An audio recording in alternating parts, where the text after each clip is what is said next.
I don't think we knew anything different at the point in time. We always wondered why the boys got more and had more opportunities than the girls, but I think our desire just to compete and be able to display our athletic prowess, on a court or, even as a cheerleader.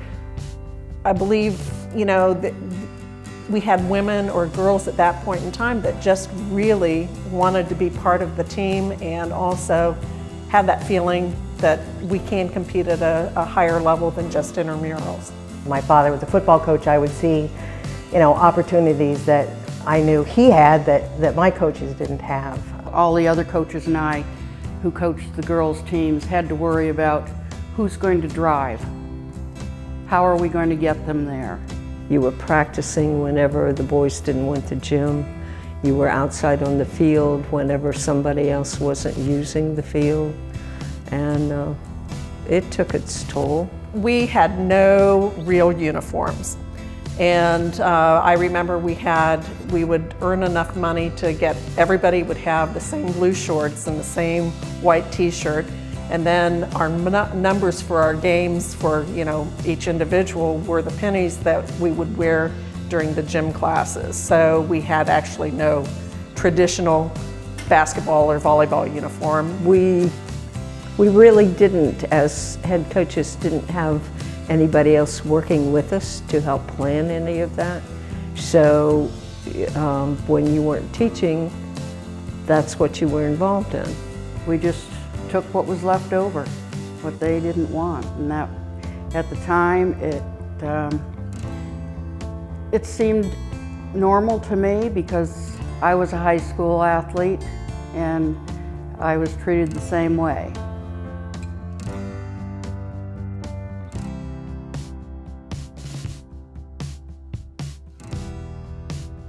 You have almost 12, 14 years there where nothing legally happened. But it was after the Civil Rights Restoration Act that teams, women athletes, women coaches started filing lawsuits, and you saw a lot more action during that particular time. I graduated from college in 1974, and so there was still an evolution going on. It wasn't something that overnight the law made everything change. It took a grand process. I had the opportunity to participate in junior high athletics, and I had the opportunity to participate in high school athletics, and I was considered a varsity athlete. And those opportunities that I had, I didn't have to fight for those rights, and I didn't have to have bake sales in the hallway to get a uniform. It was just fantastic having buses arrive. We had uniforms for all the kids. Athletic directors set up our schedules.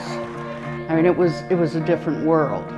Is it completely equal? I think it's more so now than it ever has been, and we're still making strides in that direction. But the opportunities that girls have now, we offer 11 sports for boys and 11 sports for girls at the high school, varsity sports. So it is much better off now than it has been or it was prior. I was thrilled to be able to see both of my nieces, who were all-state and all-American players, receive scholarships to college. So just these things, seeing how far many women have come, even though I may not have been a part of it, I know that I had something to do with the outcome.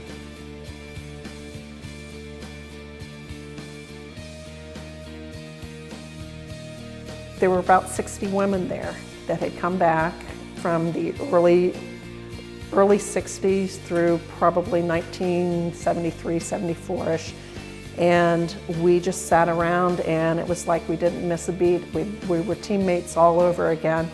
And I had to hold back my emotions because, I mean, it just brought back really good memories, and it also brought back that emotion that we're finally being recognized for what we did, how we did it, and there was a value to it. So it kind of started off with that thought that wouldn't it be nice to bring the athletes back that participated in sports at Lancaster High School that were not recognized as varsity athletes, and to award them with their varsity letters that they had earned some 40, 50 years ago. Tonight, they will receive that formal recognition and their varsity L. 41 years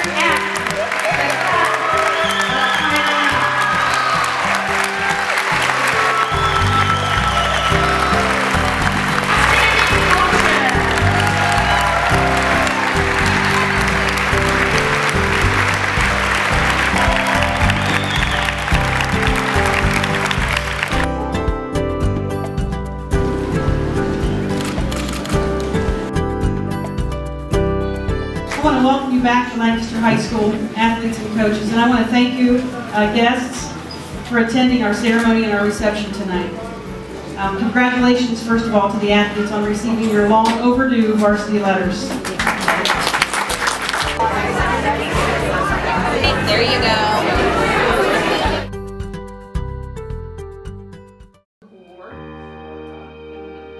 go. As a coach, being able to actually give them something tangible, there's a sense of pride.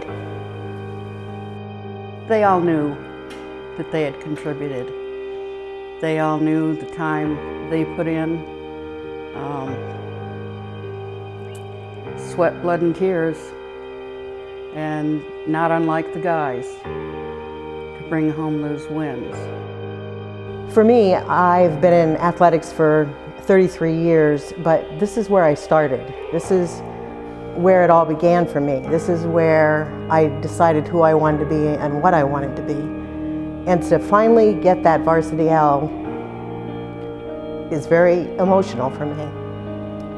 And it's not, it's the symbolism behind it. It's the symbolism behind my family's support. It's the symbolism behind my coaches' support, Marcia, Donna, and Sue Ellen, that were there for me and gave me the ability to see what was possible. And now I have that letter that all of my male counterparts have. And I remember, especially in the 60s and 70s, they all wore that and they wore it proudly. So for me, it's going to be a sense of pride, it's going to be a sense of emotion, but it's also going to be a huge thank you to the coaches and the people that supported us.